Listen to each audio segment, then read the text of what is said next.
രണ്ടാമത്തെ ലൈംഗിക പീഡന കേസിൽ രാഹുൽ മാങ്കൂട്ടത്തിലിന്റെ മുൻകൂർ ജാമ്യത്തിനെതിരെ സംസ്ഥാന സർക്കാർ ഹൈക്കോടതിയെ സമീപിച്ചിരിക്കുന്നു. മുൻകൂർ ജാമ്യം റദ്ദാക്കണമെന്നാവശ്യപ്പെട്ട് പ്രോസിക്യൂഷൻ ഹർജി നൽകി. രാഹുൽ സ്ഥിരം കുറ്റവാളിയാണെന്ന് ഹർജിയിൽ പറയുന്നുണ്ട്. വിഷ്ണു സുരേഷാണ് ചേരുന്നത് കൊച്ചിയിൽ നിന്ന് വിവരങ്ങളുമായി. വിഷ്ണു, ഇപ്പോൾ സംസ്ഥാന സർക്കാർ ഹൈക്കോടതിയിൽ പറഞ്ഞിട്ടുള്ള കാര്യങ്ങൾ എന്തെല്ലാമാണ്? സ്ഥിരം കുറ്റവാളിയാണ്, അതോടൊപ്പം തന്നെ കഴിഞ്ഞ ദിവസം അതിജീവിത നൽകിയ മൊഴി, അതിലെ ഭാഗങ്ങൾ എല്ലാവരും കണ്ടതാണ്. അതിൽ അതിക്രൂരമായ രീതിയിലാണ് അതിജീവിതയോട് ഇയാൾ പെരുമാറിയിട്ടുള്ളത്. അതിന്റെ ഒരു ബാക്കി പത്രം തന്നെയാകില്ലേ ഈ ഹർജിയിൽ പറയുന്ന കാര്യങ്ങൾ? ഇന്നലെയാണ് രാഹുൽ മാങ്കൂട്ടത്തിന് രണ്ടാമത്തെ കേസിൽ തിരുവനന്തപുരം സെഷൻസ് കോടതി മുൻകൂർ ജാമ്യം നൽകിയത്. അതിനെതിരെ അപ്പോൾ തന്നെ പ്രോസിക്യൂഷൻ നിലപാട് വ്യക്തമാക്കിയിരുന്നു, ഹൈക്കോടതിയിലേക്ക് പോകുമെന്ന്. കാരണം കേസിന്റെ അന്വേഷണം പ്രാഥമിക ഘട്ടത്തിലാണ്.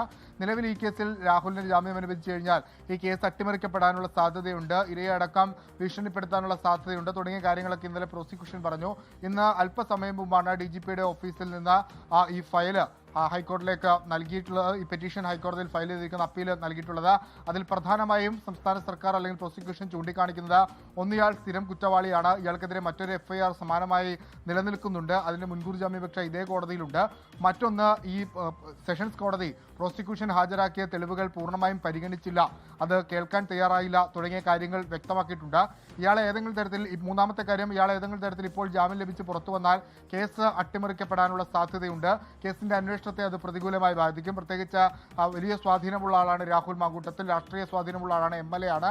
ആ പശ്ചാത്തലത്തിൽ കേസിന്റെ മുന്നോട്ടുള്ള പോക്കിനെ അത് ബാധിക്കും. ആ സാഹചര്യത്തിലാണ് ഇപ്പോൾ സർക്കാർ രാഹുലിന്റെ മുൻകൂർ ജാമ്യാപേക്ഷ തള്ളണം റദ്ദ് ചെയ്യണം എന്നാവശ്യപ്പെട്ടുകൊണ്ട് നേരിട്ട് ഹൈക്കോടതിയിലേക്ക് വന്നിരിക്കുന്നു. ഒരുപക്ഷെ നാളെയോ അതല്ലെങ്കിൽ തിങ്കളാഴ്ചയോടുകൂടി ഹൈക്കോടതിയിൽ സർക്കാർ നൽകിയിട്ടുള്ള അപ്പീൽ ഹർജി പരിഗണിക്കുമെന്നാണ് ലഭ്യമാകുന്ന വിവരം. രാഹുൽ പുറത്തേക്ക് വരുന്നു, 11 ദിവസത്തെ ഒളിവ് ചെയ്ത ശേഷം എന്നൊക്കെ നമ്മൾ കരുതിയിരുന്നു. ഇനിയിപ്പോൾ ഈ സർക്കാർ ഹർജി നൽകിയ പശ്ചാത്തലത്തിൽ രാഹുൽ എടുക്കാൻ പോകുന്ന നിലപാട് എന്തായിരിക്കും എന്നുള്ളത് ശ്രദ്ധേയമാണ്. നിലവിൽ രാഹുലിന് അറസ്റ്റിന് മറ്റു ഭീഷണികളൊന്നുമില്ല. കാരണം ഇപ്പോൾ സർക്കാർ നൽകിയിട്ടുള്ള ഹർജി ഹൈക്കോടതി അത് പരിഗണനയ്ക്ക് വന്നിട്ടില്ല. അതുകൊണ്ട് തന്നെ രാഹുലിന് നോട്ട് അറസ്റ്റ് തുടരുകയാണ്. ആ പശ്ചാത്തലത്തിൽ രാഹുലിനെ പുറത്തേക്ക് വരുമോ അല്ലെങ്കിൽ സർക്കാർ ഹർജിയിൽ നിലപാടറിഞ്ഞ ശേഷമായിരിക്കുമോ പുറത്തേക്ക് വരിക എന്നുള്ളതാണ് ഏറെ ശ്രദ്ധേയം. ഈ കേസിൽ രാഹുലിന്റെ കസ്റ്റഡി അനിവാര്യമാണ്. രാഹുലിനെ ചോദ്യം ചെയ്യണമെന്ന നിലപാടിൽ ഉറച്ചു നിൽക്കുന്നു. അതിന്റെ സൂചനയാണ് ഇപ്പോൾ സർക്കാർ ഈ ഹൈക്കോടതി നൽകിയിരിക്കുന്ന അപ്പീൽ. സ്മിത.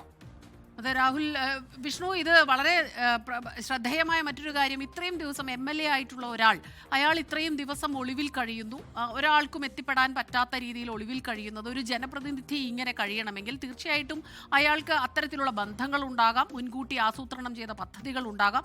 അത് വലിയൊരു ഗൗരവമേറിയ വിഷയമാണ്, അതുൾപ്പെടെ പരിശോധിക്കേണ്ടിയിരിക്കുന്നു. ഒപ്പം തന്നെ ഈ അതിജീവിതയുടെ പരാതിയിൽ പറയുന്ന വളരെ ഗൗരവമേറിയ കാര്യങ്ങളുണ്ട്. ഒപ്പം മറ്റൊരു കാര്യം കൂടി ഇതിൽ പ്രധാനമാണ്, ഹൈക്കോടതി ആദ്യ കേസിലെ അറസ്റ്റ് തടഞ്ഞിട്ടുണ്ട്. 15-ാം തീയതിയാണ് അതിൽ അടുത്ത നടപടികളിലേക്ക് കടക്കുക. ആ ഒരു ദിവസം കൂടി വരാൻ ഇന്നിപ്പോൾ 11-ാം തീയതി ആയിരിക്കുന്നു. അതും ഈ ഹർജിയിൽ പറയുന്ന സംസ്ഥാന സർക്കാർ ഹൈക്കോടതിയെ സമീപിച്ചിരിക്കുന്ന ഒരു സാഹചര്യം അതുമായി ബന്ധപ്പെടുത്തിയും വളരെ നിർണായകമാണ്. ആദ്യത്തെ കേസിൽ രാഹുലിന് നോട്ട് അറസ്റ്റ് ലഭിച്ചത് ഒരു സ്വാഭാവിക നടപടിയാണ്. സാധാരണഗതിയിൽ ഒരു ഹർജി, മുൻകൂർ ജാമ്യാപേക്ഷ ഹർജി ഹൈക്കോടതിയിലേക്ക് എത്തിക്കഴിഞ്ഞാൽ അതിൽ പരമാവധി കേസുകളിലൊക്കെ നോട്ട് അറസ്റ്റ് നൽകാറുണ്ട്. മുഖ്യമന്ത്രി തന്നെ അറസ്റ്റുമായി ബന്ധപ്പെട്ടുള്ള കാര്യങ്ങൾ വെളിപ്പെടുത്തുകയും വ്യക്തമാക്കുകയും ചെയ്തതാണ്. മുൻകൂർ ജാമ്യാപേക്ഷ നൽകിയാൽ ഒരാളെ അറസ്റ്റ് ചെയ്യാറില്ല, അതാണ് കേരളത്തിലെ ഒരു കീഴ്വഴക്കം എന്ന് CM തന്നെ വ്യക്തമാക്കുകയും ചെയ്തിരുന്നു. അത് രാഹുലിനൊരു വലിയ ആശ്വാസമായിരുന്നു ആദ്യ കേസിൽ ജാമ്യം ലഭിച്ചത്. അതിനിടയിലാണ് രണ്ടാമത്തെ കേസ് ഉണ്ടാവുകയും അതിൽ ആ പെൺകുട്ടി നേരിട്ട് SITക്ക് മൊഴി നൽകുകയൊക്കെ ചെയ്തത്. ആ കേസിൽ അത് കുറച്ചുകൂടി സ്ട്രോങ് കേസാണെന്ന് അന്വേഷണ സംഘം തന്നെ വ്യക്തമാക്കുന്നുണ്ട്. അതിൽ കുറച്ചുകൂടി മെറ്റീരിയൽ എവിഡൻസ് ഉണ്ട്. അതോടൊപ്പം ആ പെൺകുട്ടി വലിയ ശാരീരിക മർദ്ദനങ്ങളടക്കം ഏറ്റിട്ടുണ്ട് എന്നുള്ള കാര്യങ്ങളൊക്കെയാണ് ആ മൊഴിയിലുണ്ടായിരുന്നത്. ആ കേസിൽ രാഹുലിനെ അറസ്റ്റ് ചെയ്യാൻ വേണ്ടിയിട്ടുള്ള നീക്കത്തിനിടയിലാണ് രാഹുൽ സെഷൻസ് കോടതിയെ മുൻകൂർ ജാമ്യാപേക്ഷയുമായി സമീപിച്ചത്. പക്ഷേ സെഷൻസ് കോടതി ആ ജാമ്യം നൽകുന്ന സാഹചര്യമുണ്ടായി. ഈ മൊഴിയിലെ വൈരുദ്ധ്യങ്ങളും ചില കാര്യങ്ങൾ പൊരുത്തക്കേടുകളിലൊക്കെ ഉണ്ട് എന്ന് ചൂണ്ടിക്കാണിച്ചാണ് ജാമ്യം നൽകിയത്.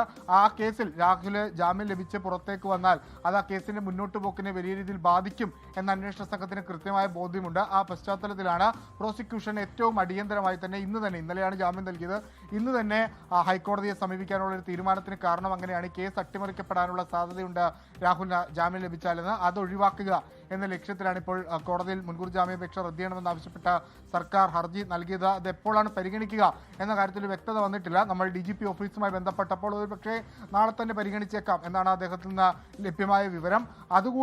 അതിൽ കൂടി ഒരു തീരുമാനമുണ്ടായ ശേഷമായിരിക്കുമോ ഇന്ന് രാഹുൽ പുറത്തേക്ക് വരിക എന്നുള്ളൊരു സുപ്രധാന ചോദ്യം അവിടെ നിലനിൽക്കുന്നുണ്ട്. രാഹുൽ വോട്ട് ചെയ്യാൻ എത്തുമെന്ന് രാവിലെ മുതൽ പറയുന്നുണ്ടായിരുന്നെങ്കിലും ഇങ്ങനൊരു ഹർജി വരുമെന്ന് രാഹുലിന് മുൻകൂട്ടി അറിയാമായിരുന്നു. ആ പശ്ചാത്തലത്തിലാണ് അതിലൊരു തീരുമാനം വരട്ടെ എന്ന് പറഞ്ഞ് രാഹുൽ ഇപ്പോൾ പുറത്തു വരാതിരിക്കുന്നത്. ഇപ്പോൾ സർക്കാർ ഹർജി നൽകിയിരിക്കുന്നു. ഇനിയിപ്പോൾ അതിലൊരു തീരുമാനം ഉണ്ടാകുന്നത് വരെ രാഹുൽ ഒളിവിൽ തുടരുമോ, അതല്ല എങ്കിൽ നിലവിൽ ഇന്ന് വന്ന് വോട്ട് ചെയ്തിട്ട് പോകുമോ എന്നുള്ളത് വേറെ ശ്രദ്ധേയമായ കാര്യമാണ്. സംസ്ഥാന സർക്കാരിനെ സംബന്ധിച്ചും പ്രോസിക്യൂഷനെ സംബന്ധിച്ചും ഏറ്റവും നിർണായകമായ ഒരു നീക്കമാണ് ഇപ്പോൾ ഉണ്ടായിരിക്കുന്നത്. ഇയാളൊരു സ്ഥിരം കുറ്റവാളിയാണ്. അതോടൊപ്പം തന്നെ ആദ്യം തിരുവനന്തപുരം സെഷൻസ് കോടതി ഇതുമായി ബന്ധപ്പെട്ടുള്ള തെളിവുകൾ പരിഗണിച്ചിട്ടില്ല. ഈ കേസ് രാഹുൽ മാങ്കൂട്ടത്തിനെതിരായ രണ്ടാമത്തെ കേസിൽ മുൻകൂർ ജാമ്യം റദ്ദാക്കാൻ ആവശ്യപ്പെട്ട് ഇപ്പോൾ ഹൈക്കോടതിയെ സമീപിച്ചിരിക്കുകയാണ് സംസ്ഥാന സർക്കാർ. വിഷ്ണു സുരേഷാണ് കൊച്ചിയിൽ നിന്ന് ഈ വാർത്തയുടെ വിശദാംശങ്ങൾ നമുക്ക് നൽകിയത്. ലോകത്തെവിടെയായാലും ഏത് സമയത്തും 24 വാർത്തകളും ഓഗ്മെന്റഡ് റിയാലിറ്റി പാക്കേജുകളും എക്സ്പ്ലെയിനറുകളും വിശദമായി കാണാൻ ഞങ്ങളുടെ യൂട്യൂബ് ചാനൽ നിങ്ങൾക്ക് സബ്സ്ക്രൈബ് ചെയ്യാം.